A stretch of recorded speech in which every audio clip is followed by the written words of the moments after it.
de nuevo con nuestra serie La Palabra del Domingo. Un saludo especial para los que escuchan la emisora La Voz de Jesucristo acá en la ciudad de Medellín y para los que siguen en todo el mundo nuestra programación a través de la Red Mundial de Comunicaciones. Ya vamos adelantando en la primera sección del tiempo ordinario de este año litúrgico.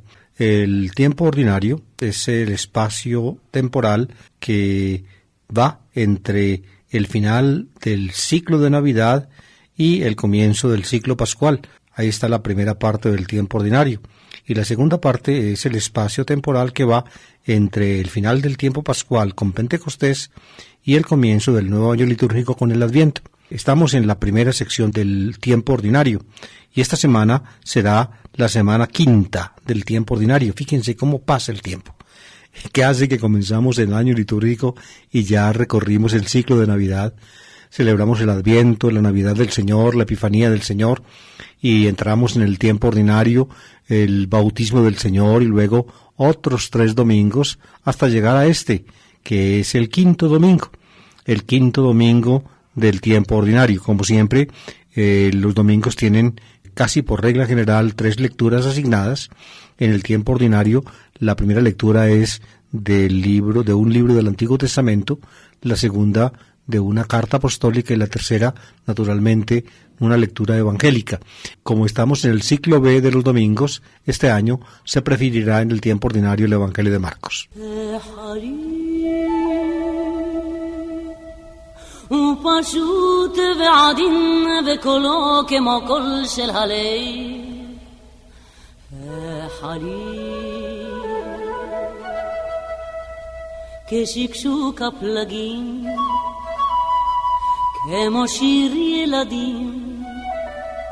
La primera lectura, pues, del Antiguo Testamento está tomada del libro de Job en el capítulo 7, versículos 1 a 4 y luego 6 a 7. El texto, si ustedes buscan en la Biblia, el capítulo 7, van a ver que en la lectura que escucharon el domingo, pues falta un versículo, el 5 del capítulo 7. El libro de Job es un libro muy complejo de la Biblia. Fue escrito probablemente en el siglo IV. Probablemente digo porque una datación precisa del libro de Job pues no es posible. Parece ser del siglo IV, es decir, la época anterior al dominio helenístico sobre el pueblo judío.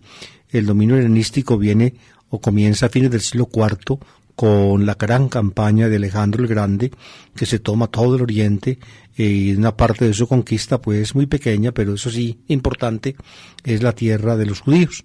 Alejandro sigue su campaña en Oriente hasta destruir para siempre el imperio persa, o para siempre no, los persas se rehicieron luego, ya en la época romana, se llamaron en la época romana los partos, no tanto ya los persas, pero persas y partos pues designan el mismo pueblo. Es la región oriental de la parte occidental del Asia, que ya finalmente limita en la geopolítica actual con Pakistán, que fue parte pues de la India. En fin, el pueblo persa es un pueblo de raíz indoeuropea, que tuvo una gran importancia, sobre todo después de fines del siglo VI a.C., cuando destruyó el imperio babilónico y construyó un gran imperio que duró desde fines del siglo VI hasta fines del siglo IV, cuando la potencia macedónica sustituyó pues a los persas en el ejercicio del poder hegemónico. Pues bien, de ese siglo IV presumiblemente, cuando los judíos estaban dominados por los persas, cuando se hizo en el judaísmo el gran trabajo unificador alrededor de la Torá, se redactó pues finalmente la Torá, probablemente apareció un poeta judío, un poeta que escribió al menos la parte básica del libro de Job. El libro de Job, como les decía, es complicado, tiene 2 partes que son claramente visibles, que es la parte prosaica, es decir, escrito en prosa, una especie de historia que comprende la introducción y la conclusión del libro, y luego una parte central que es poética. La parte central es una colección de poemas. Poemas son de diferente índole, posiblemente no son todos de la misma mano. En fin, y de esa manera, pues, agrupando todos esos materiales, surge el libro de Job. El libro de Job es no tanto la historia personal de alguien, sino más bien la historia del ser humano personificada en alguien que se llama Job. Job, por tanto, es como aquella figura en la cual podemos identificarnos todos los seres humanos, porque todos en el fondo pues somos seres débiles, sometidos a la prueba y al sufrimiento, digamos destinados irremediablemente a la muerte. Eso es lo que experimenta Job, y lo experimenta como un hombre creyente en Dios, y por tanto entonces sufre indeciblemente, porque a Job le da mucha dificultad mantener su fe y su confianza en Dios, dadas todas las vicisitudes tan terribles que le ocurren en la vida.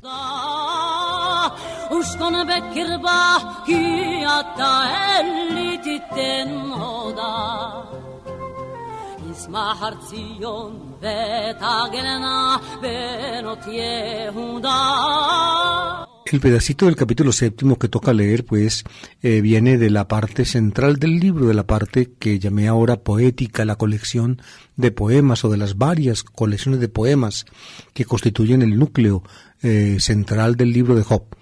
Dice así el pedacito que toca leer este domingo. Habló Job diciendo: el hombre está en la tierra cumpliendo un servicio. Sus días son los de un jornalero. Como el esclavo suspira por la sombra, como el jornalero aguarda el salario.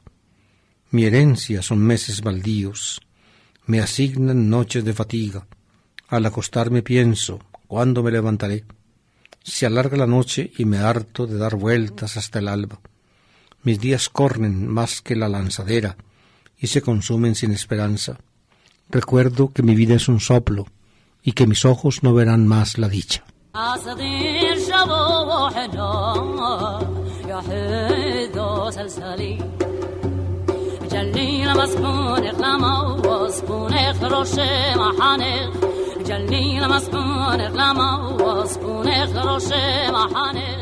Ustedes percibieron el tono pesimista de este pequeño poema o de esta coleccioncita de versos que aquí pues la Biblia trae en boca de Job.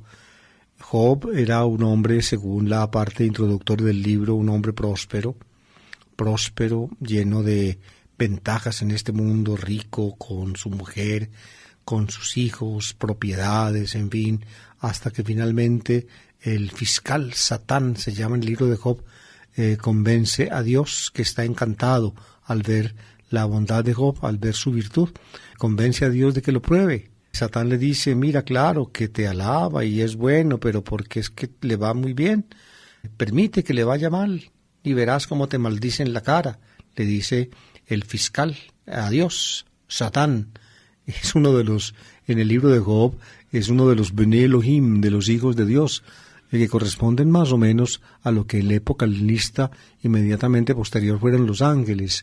Los ángeles son los del, digámoslo así, los participantes en el foro celestial, de los cuales Dios se sirve para encomendarles misiones, sobre todo acá con los seres humanos. Uno de los Bnei Elohim es Satán, así se llama en el libro de Job, de ahí viene el posterior nombre de Satanás. Ya está marcado por el invasor dualismo helenista que, digamos, configura la mente del judaísmo. En todo caso, Satán pues convence a Dios de que pruebe a Job, y Dios lo prueba quitándole todo, quitándole la mujer, los hijos, las fincas, los ganados, lo deja en la ruina, y sin embargo Job sigue fiel, y Dios le dice: mira, siguió fiel Dios, mi siervo Job.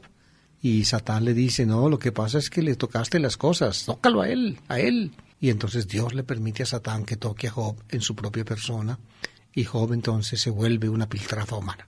Lo invaden las enfermedades, las úlceras, las llagas, y queda pues Job hecho una basura, sentado entre basura, rumiando su miseria, rumiando su aflicción. Es allí donde empiezan las partes centrales del libro, los poemas.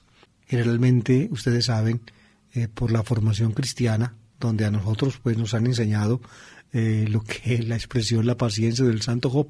Cuando uno lee la parte central del libro de Job y ve pues esos poemas tan duros como el pedacito que leímos ahora, pues no era tanto la paciencia lo que caracterizaba a Job, más bien la impaciencia.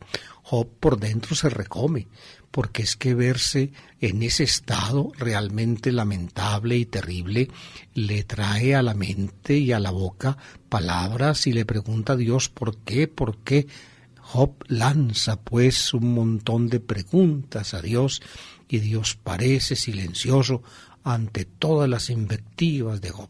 Ese es aproximadamente, dicho en grosso modo, es decir, en globo, el sentido básico de los poemas centrales del libro de Job. Aquí tenemos un pedacito en el cual Job, pues, no solamente para el caso suyo, sino para el caso de cualquier hombre. Por eso les decía yo que Job no es un hombre, uno que sufrió. No cuenta el libro de Job una historia particular de alguien, sino que cuenta en esa forma la historia de cualquier hombre. Por tanto, lo que dice acá es lo que en una forma u otra cualquier hombre en la vida siente. El hombre en la tierra está cumpliendo un servicio. Sus días son como un jornalero. Como el esclavo suspira por la sombra, como el jornalero guarda su salario. Un jornalero, un esclavo, alguien por tanto que trabaja por la paga, o que si es esclavo trabaja por la comida. ¿Qué es lo que hace? Trabaja todo el día y el pleno sol y por tanto suspira por la sombra, donde pueda descansar un poco del calor implacable del sol que lo amilana. Mi herencia son meses baldíos, me asignan noches de fatiga. Después de esa afirmación general, el hombre es como tal cosa, pasa el Job a hablar de sí mismo. Mi herencia son meses baldíos, me asignan noches de fatiga. Claro, está enfermo, perdió su salud, perdió todo lo que tenía, aún más, prácticamente ya no ve ante sí sino la perspectiva de la muerte, y ansía la muerte Job. En el texto que escuchamos hoy no aparece eso, pero en otros puntos sí.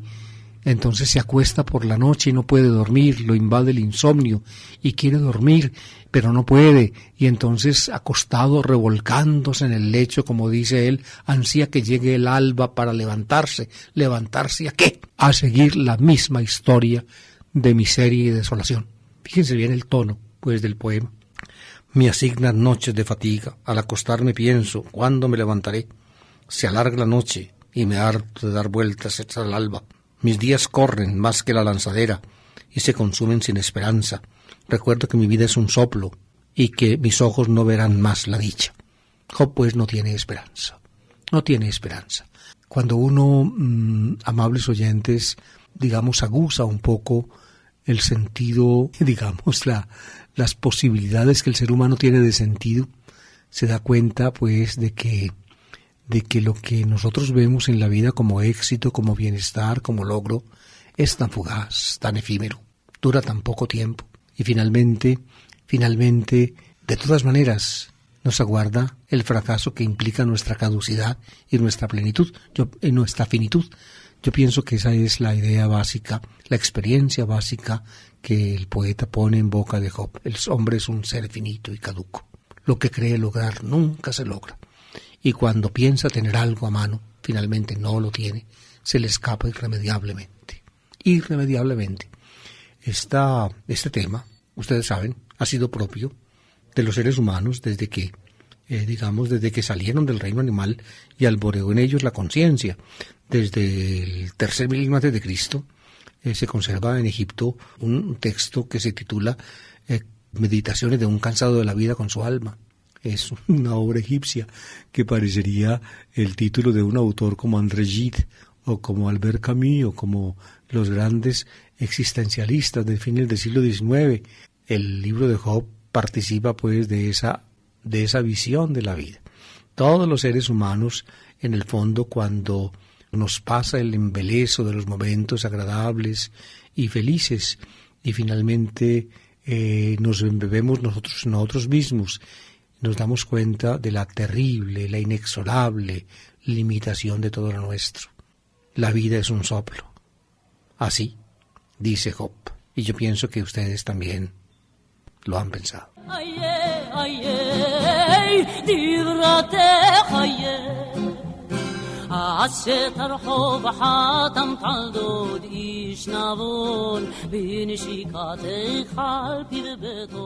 La vida es un soplo.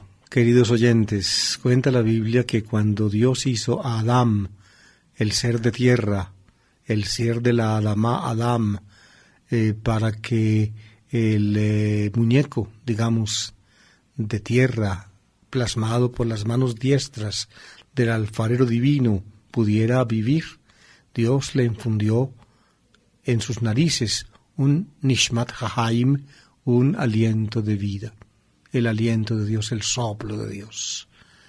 Nefesh, se dice en hebreo. Nefesh, aliento. El aliento, el soplo. Eso es el hombre, un soplo. Es de Dios, pero es un soplo. Dios le retrae al hombre el soplo, el aliento que le dio, y el hombre simplemente se vuelve lo que es, polvo, nada. Ahí está. Eso lo dice Job, y yo pienso que ustedes también lo han experimentado.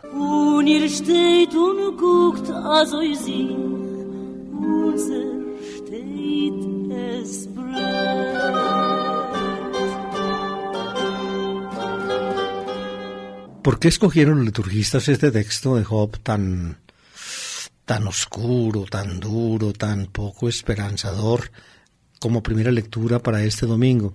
Lo escogieron porque contrasta en alguna forma con la lectura evangélica que presenta a Jesús. Presenta a Jesús, digamos, cercano a la debilidad humana, a la enfermedad, a la angustia, a la muerte. Por eso lo escogieron, como para crear un contraste. Al final del comentario, pues al final del programa, comentaremos el texto del Evangelio. Ustedes ven que los liturgistas pues tratan a veces de la primera y la tercera lectura, es decir, la lectura del Antiguo Testamento y la lectura evangélica, de establecer pues una conexión. A veces la conexión es porque se continúa el tema, o en fin, o porque se ahonda, y a veces la conexión está en el contraste. En este domingo la conexión está en el contraste.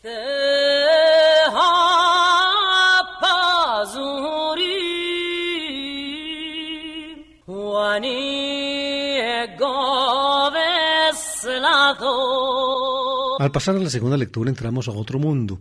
Ese fue el método que siguieron los liturgistas después de la reforma de la Constitución Sacrosanctum Concilium del Vaticano II, al fijar los textos litúrgicos, digamos, los dominicales. La segunda lectura generalmente está tomada de una carta apostólica y van escogiendo cartas, van siguiendo, por ejemplo, este año hemos comenzado el tiempo ordinario con lecturas tomadas de la primera carta del apóstol San Pablo a los Corintios, concretamente tomadas del capítulo 6, es decir, la parte donde Pablo estigmatiza los vicios de Corinto. Pablo trata pues sobre todo la prostitución que parece que reinaba en Corinto, y los corintios, que se habían hecho cristianos como vaca resabiada, no olvidaban el antiguo portillo y por allá seguían en sus andanzas. Entonces Pablo en su carta pues les recuerda que el ser cristiano pues no permite una vida, digamos así, en esa forma tan desordenada. Luego en el capítulo 7, Pablo, como vimos el domingo pasado, toca temas relacionados con el sexo, pero digamos en una forma, digamos, diferente a la crítica por las malas conductas. Ya habla Pablo del matrimonio, del divorcio, del celibato, de la virginidad. Es el capítulo 7. Luego, en el capítulo 8, este año no se tomaron pedacitos del capítulo 8 para la liturgia dominical, sino del capítulo 9. El capítulo 9, queridos oyentes, se deja ver tal vez un tema que para Pablo fue muy importante en su conexión con la comunidad de Corinto. Aquí vamos a escuchar la lectura, que es un poco difícil cuando uno no conoce de qué se trata, porque no alcanza a comprender por qué Pablo dice estas cosas. Pero cuando uno conoce de qué se trata, puede uno comprender mejor las palabras del apóstol que vamos a leer enseguida. Fíjense, según Jesús, en la instrucción de Jesús a los suyos, Jesús, digamos, organizó alrededor de sí un movimiento. El movimiento de Jesús, hoy en día, esa palabra, el movimiento de Jesús, digamos, se ha hecho importante la nueva exégesis histórica sobre Jesús. Sobre todo hay un autor alemán, Gerd Theissen, que utiliza sistemáticamente esa expresión para hablar del grupito de Jesús, el grupito del que él se rodeó y que él envió. A través de los recuerdos de ese grupito, nosotros recibimos acceso a elementos de la vida del Jesús terreno, es decir, podemos conocer después de tantos siglos en alguna forma qué decía Jesús, cómo actuaba, qué hablaba, en fin. Una de las cosas que Jesús les dice a los suyos, a sus enviados, de ahí viene la palabra apóstol, sheluhin se dice en arameo, apóstol y en griego, a los que él enviaba les daba instrucciones. Las instrucciones eran de una inmensa austeridad, no llevar nada, simplemente andar la buena de Dios, dejándose atender por la gente que los quería recibir. Y precisamente esa atención que les brindaba la gente que los recibía era considerado como el salario, misthos, se dice en griego, que la gente les daba el salario, por tanto era simplemente que les dieran lo necesario para su sostenimiento. Digno es el obrero de su salario, dice Mateo, o de su alimento, dice otra versión. Parece que esa es una regla de Jesús. Pablo la conocía.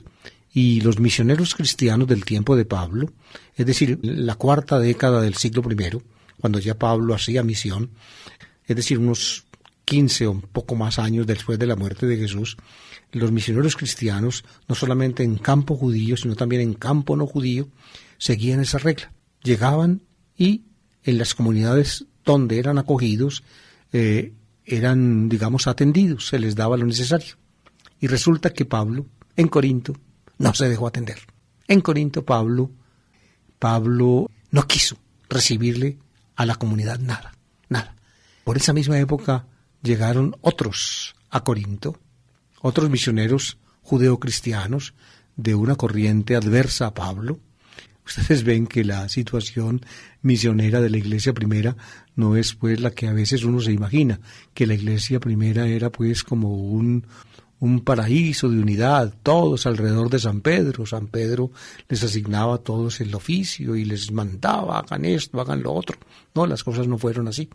Había grupos misioneros que predicaban el Evangelio basados en la antigua tradición de Jesús, participaban de lo básico de la fe cristiana, pero a veces había entre ellos rivalidades por muchas razones. Pues bien, algún grupo que llegó a Corinto después de que Pablo actuó, empezó a pedir o exigir a la comunidad atención, como la que era normal entre los grupos cristianos, según la palabra de Jesús. El obrero merece su salario, el obrero merece su alimento. Es una palabra de Jesús conservada por la tradición. En cambio, Pablo no lo hacía. Pablo renunció a toda ayuda de la comunidad. Y para los corintios eso fue ofensivo. Se sentían mal. Le preguntaban, pero ¿por qué a nosotros no nos recibes? ¿Por qué de otras iglesias recibes algo? Pongamos de Macedonia.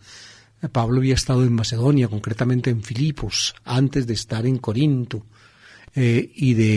Y los de Macedonia, que eran gente más pobre que los de Corinto. Macedonia era una ciudad que estaba, digamos, en el interior del continente, lejos del mar. Corinto era una ciudad que estaba junto al mar, por tanto, pasaban barcos por allí, había movimiento de riqueza, había trabajo en el puerto. En cambio, en Filipos no. Entonces, de Filipos Pablo recibía subvención, ayuda, en cambio de Corinto no. Y los corintios no entendieron. No pudieron entender por qué Pablo a ellos no les recibía y a otros sí. Pues bien, de ese problema trata el pedacito que vamos a escuchar enseguida.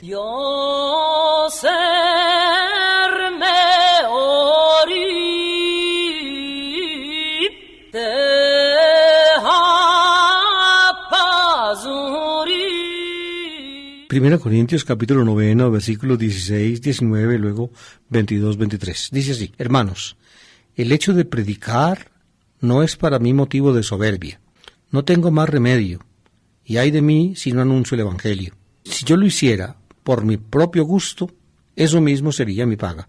Pero si lo hago a pesar mío, es que me han encargado este oficio. Entonces, ¿cuál es la paga? Precisamente dar a conocer el Evangelio, anunciándolo de balde, sin usar el derecho que me da la predicación de la buena noticia. Me he hecho débil con los débiles para ganar los débiles. Me he hecho todo a todos para ganar, como sea, a algunos. Y todo esto por el Evangelio, para participar yo también de sus bienes.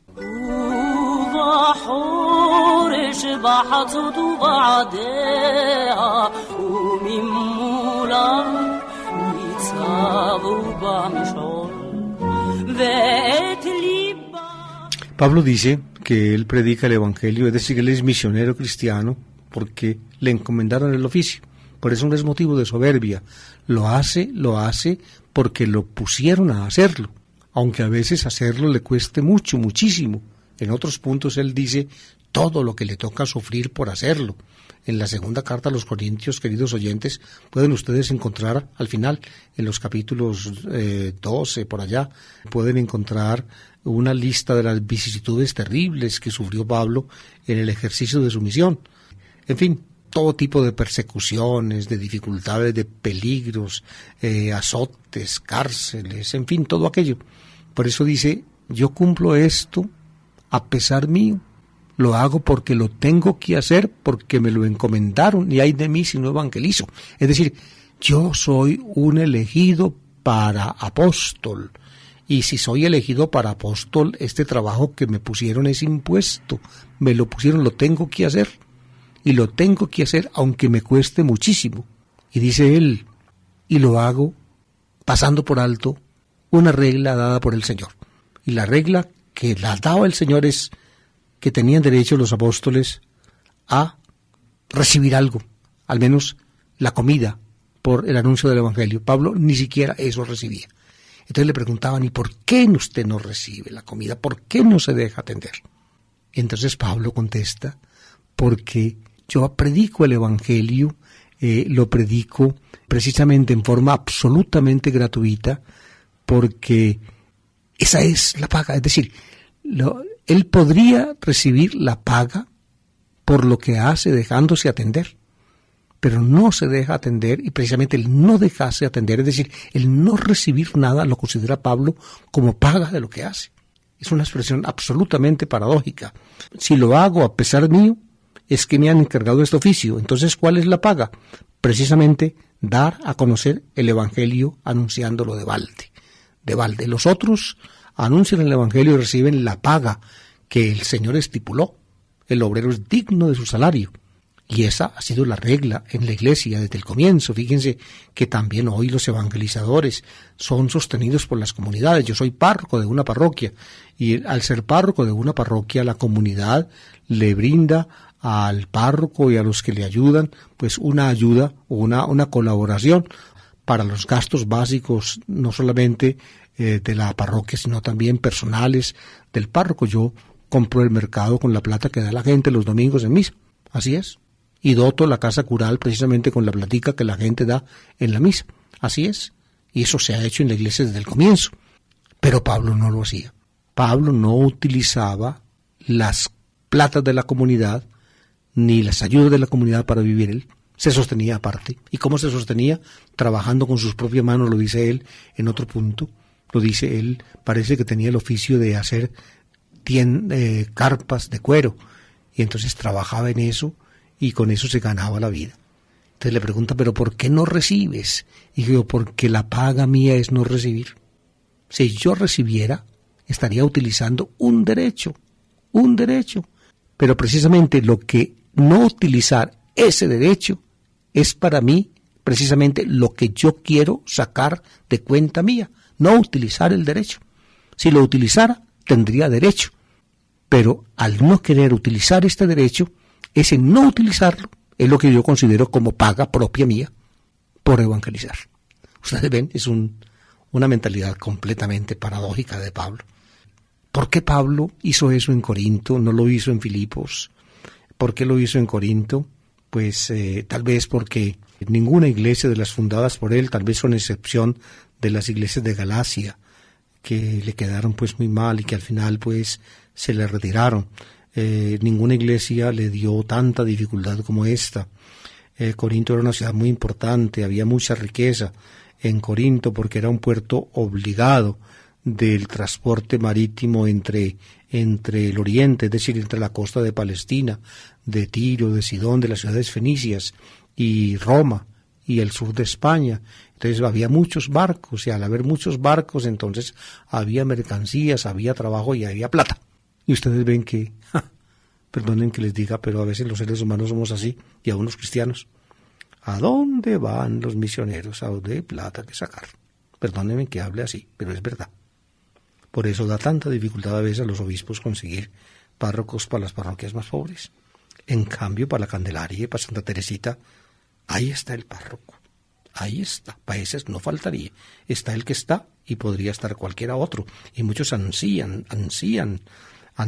esa y otras precisamente porque tienen mucho dinero.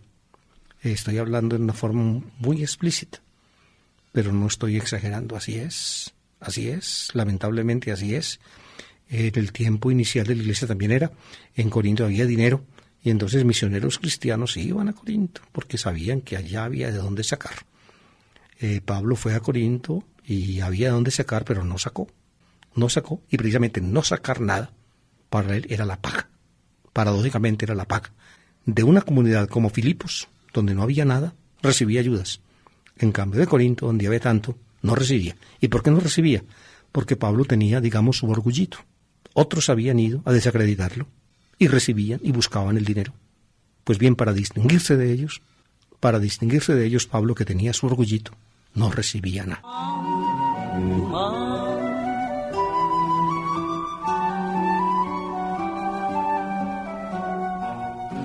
Alguna vez un sacerdote que yo conozco lo llamó el arzobispo de aquellos tiempos, Botero Salazar, y le dijo: padre, lo voy a nombrar párroco de tal parte. Y el padre se estremeció porque esa parroquia pues era muy difícil, económicamente muy complicada. Los párrocos allá pues tenían muchas necesidades, y le dijo: padre, le dijo: monseñor, por Dios, ¿cómo va a nombrar para allá? Yo llevo ya muchos años trabajando en la iglesia y ahora está en una parroquia, digamos, que no es rica ni nada, pero más o menos tengo lo necesario. No me vaya a rebajar en esa forma. Y entonces le dijo: no, es que eso no es rebajarte. Así hablaba, ese tonito. Hablaba nuestro arzobispo inolvidable de esa época. No te estoy rebajando. Uno, como sacerdote, debe aceptar. No debe estar uno para ser promovido, para recibir cosas mejores. No, también puede recibir puestos más humildes, más difíciles.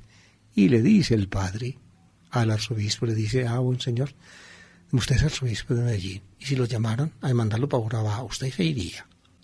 Y el padre que le dice eso, y el arzobispo que se queda calladito, y no lo nombró para donde lo iba a nombrar.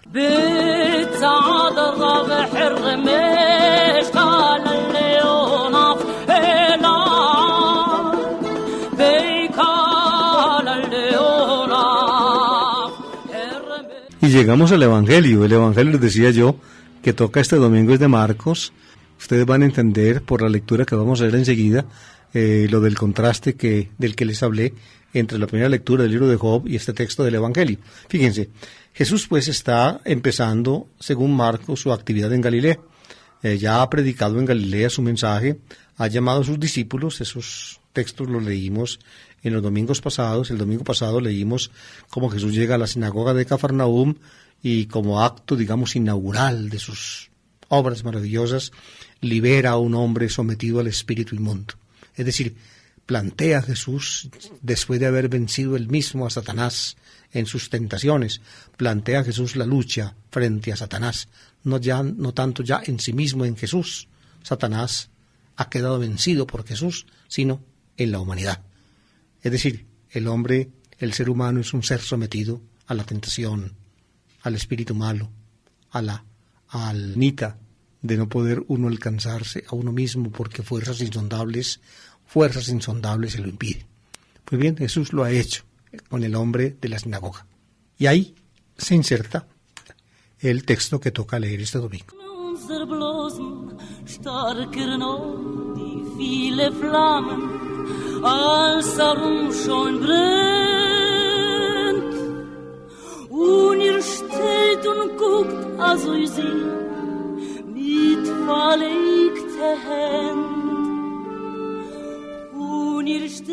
Pues bien, dice así: en aquel tiempo, al salir Jesús de la sinagoga, fue con Santiago y Juan a casa de Simón y Andrés. La suegra de Simón estaba en cama con fiebre y se lo dijeron. Jesús se acercó, la tomó de la mano y la levantó. Se le pasó la fiebre y se puso a servirles. Al anochecer, cuando se puso el sol, le llevaron todos los enfermos y poseídos. La población entera se agolpaba a la puerta. Curó a muchos enfermos de diversos males y expulsó muchos demonios, y como los demonios lo conocían, no les permitía hablar. Se levantó de madrugada, se marchó a descampado y se puso allí a orar. Simón y sus compañeros fueron a encontrarlo y le dijeron: todo el mundo te anda buscando. Él les contestó: vámonos a otra parte, a las aldeas cercanas, para predicar también allí, pues para eso he venido. Así recorrió toda Galilea, predicando en las sinagogas y expulsando a los demonios.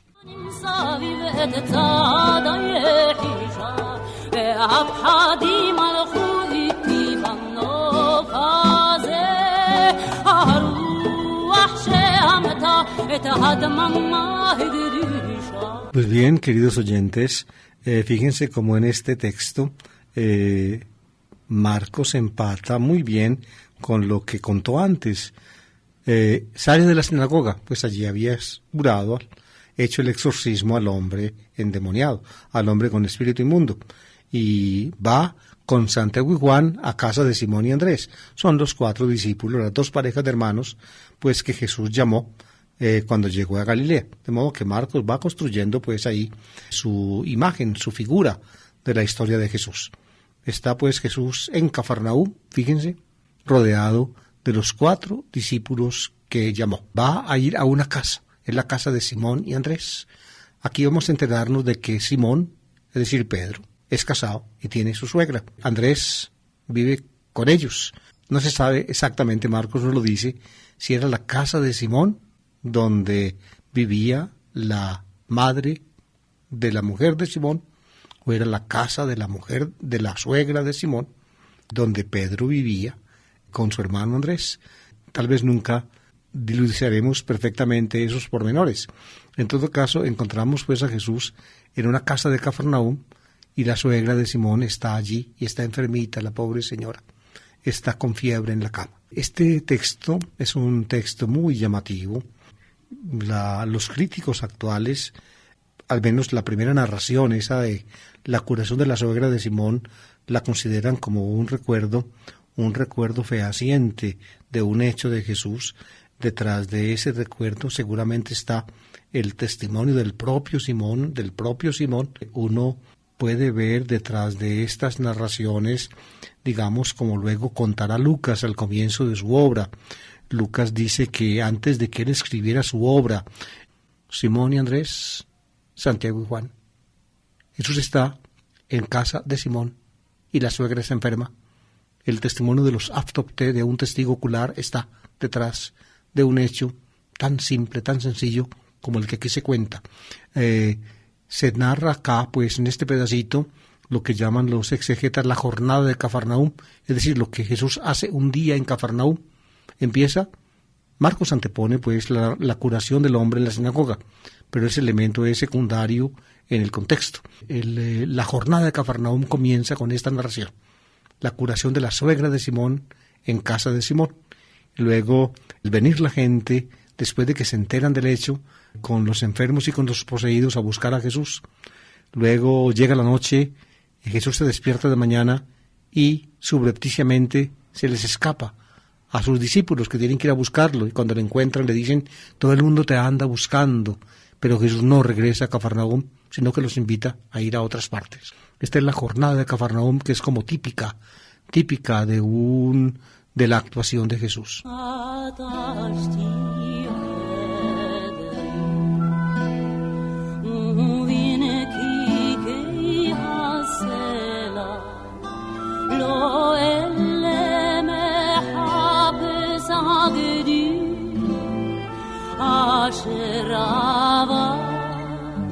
La narración revela inmediatez a los hechos. Fíjense, la suegra de Simón estaba en cama con fiebre y se lo dijeron. Jesús se acercó, la tomó de la mano y la levantó. Se le pasó la fiebre y se puso a servirles. Creo que nos sobra una sola palabra en este recuento sintético de un hecho. Estaba enferma la señora. Le contaron a Jesús y entonces él va hasta la habitación donde estaba, junto a la cama. Dice, la tomó de la mano y la levantó. La tomó de la mano. Un teólogo cuyas obras a mí me llaman mucho la atención, no porque esté de acuerdo con todo lo que dice, sino porque muchas de las cosas que dice son absolutamente razonables y tan profundamente humanas que le hacen a uno cercano el Evangelio. Dice que estos contactos físicos de Jesús con los enfermos se insertan, diría yo, en unos procederes humanos del reino animal y que representan, digámoslo así, lo que hoy en día a veces en el lenguaje popular se está generalizando, la llamada comunicación de energías, tomar de la mano y levantar. Ustedes ven, es un contacto físico, digamos, que va en contra de la postración que abate, que reduce, que expresa, digamos, postración de debilidad. La tomó de la mano y la hizo levantar. Ese tomar de la mano, tocar, vamos a encontrar en tradiciones sobre Jesús repetidamente ese rasgo. Lo tocó al leproso, lo va a tocar al sordomudo también, al ciego también. Jesús parece que los terapeutas, tanto los antiguos como los modernos, utilizan eso. ¿Por qué? Porque no hay, digámoslo así, para la psique humana. Ustedes saben que la psique humana es la que dirige el organismo entero. Es realmente maravilloso cuando uno lee las mapas del cerebro, que hoy en día los científicos están precisando cada vez más, donde diferentes regiones del organismo, tanto externas como internas, desde la piel hasta los órganos internos, tienen, digamos, en el cerebro su punto de entronque, mapas cerebrales, como si entonces todo dependiera de la psique, y en realidad así es. Por eso cuando se toca, inmediatamente la repercusión en la psique se siente, y eso produce lo que llaman hoy una manifestación de energía muy grande, que puede ser curativa. En medicina cada día es más clara la influencia de la psique sobre el soma. Por eso casi todas las enfermedades tienen su componente psicosomático, y para la curación del soma, es decir, del cuerpo, el alma, la psique, se hace imprescindible. Un médico, por ejemplo, si no se gana la confianza de su paciente, si el paciente no se le entrega en alguna forma, no le toma confianza, difícilmente el médico podrá, por más medicinas que le recete, podrá, digamos, componer los trastornos psíquicos que la enfermedad del paciente tiene y que él está tratando de aliviar. Jesús la toma de la mano y la levanta. El signo que hace es un signo de contacto íntimo, de contacto de cuerpo a cuerpo, que inmediatamente, esto lo explica el psicoanalista y teólogo Drevermann en su obra, la obra de él es el Evangelio de Marcos, das Marcus Evangelium, Bilder der Verheißung, se llama el libro, Imágenes de la promesa. La acción de Jesús, por tanto, tipifica en lo externo la verdad que se produce en el espíritu y en el cuerpo de la señora. Se levanta, la levantó tocándola, y la señora se puso a servirles. Es decir, se alivió.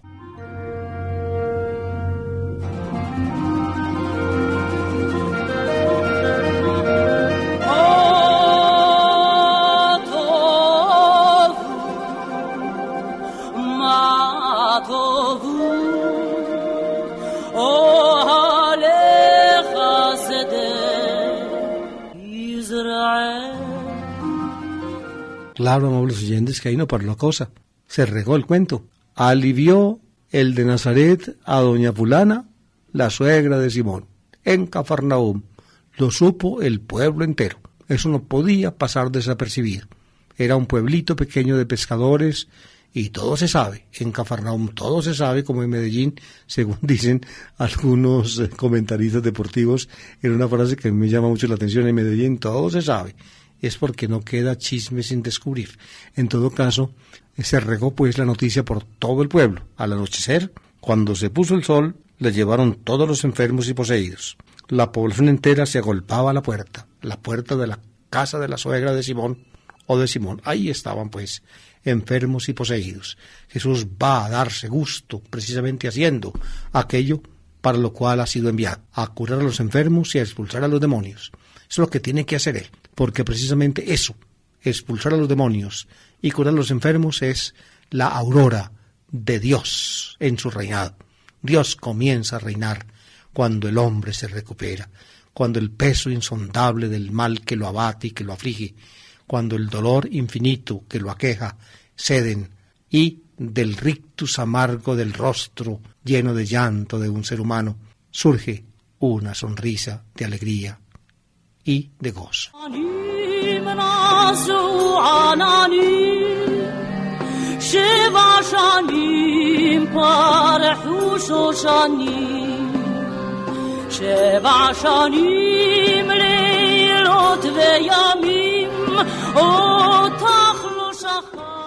Ustedes pues, queridos oyentes, notan el limbo maravilloso con que el evangelista Marcos rodea estas primeras escenas de la actividad de Jesús.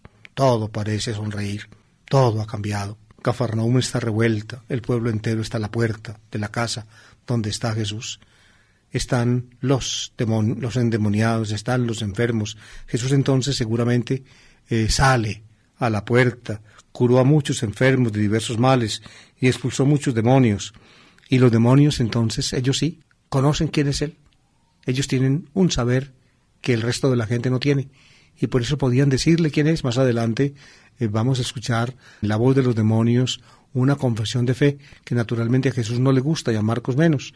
Pero por eso Jesús no los dejaba hablar. Jesús no quiere pues que sea por medio de los malos poderes como se conozca quién es Él.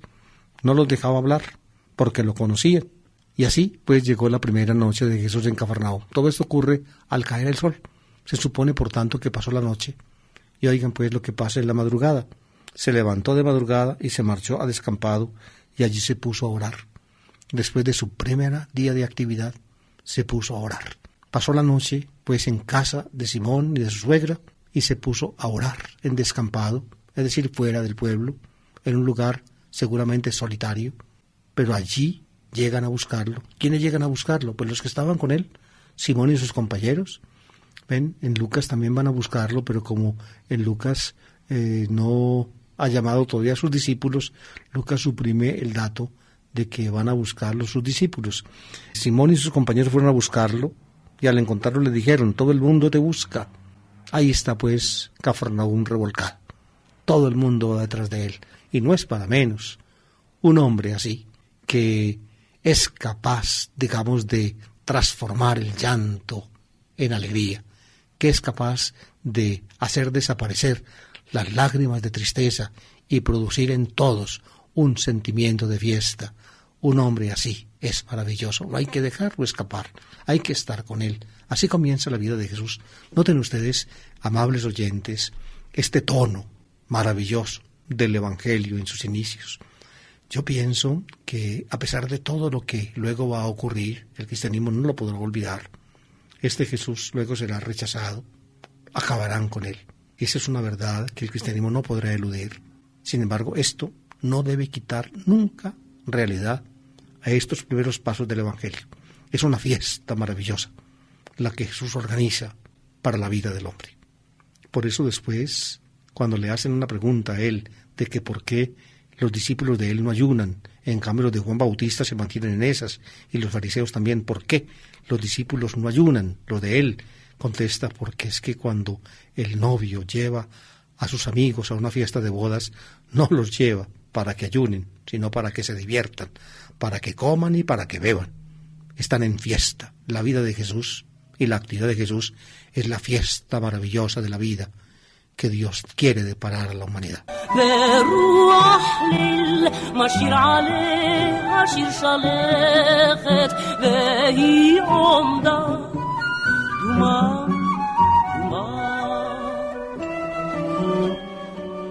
Pero Jesús no quiere regresar a Cafarnaúm. Les dice a los que lo buscan: no, vámonos a otra parte. Aquí empecé, esto debe continuar en otras partes. Es decir, esta fiesta maravillosa del reinado de Dios es para todos. Para esto he venido, dice él, en una frase evidentemente misteriosa, a la cual Marcos carga de sentido: para esto he venido. Equivale a lo que en otros puntos se dice: para esto he sido enviado, para esto he venido. Es decir, venido de parte de Dios, para que Dios haga de la vida del hombre una fiesta maravillosa de alegría y de gozo.